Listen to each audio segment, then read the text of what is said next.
What is teleoperation in robotics? Many of the world's most incredible robots don't move and work on their own. Instead, they are controlled by a human from a distance. This is known as teleoperation, and it's used to allow us to do things that would otherwise be impossible or too dangerous. Imagine a surgeon operating on a patient who is hundreds of miles away, or a scientist driving a rover on the surface of Mars from Earth. These are perfect examples of teleoperation.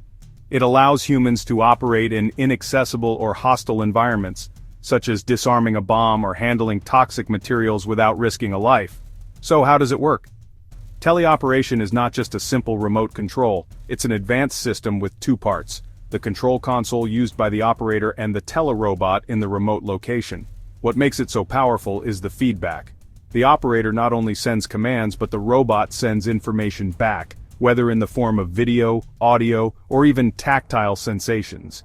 This gives the operator the feeling of truly being there, controlling every movement with astonishing precision. In short, teleoperation is the technology that allows us to be present and act in places where our body can't go, overcoming the barriers of distance and danger.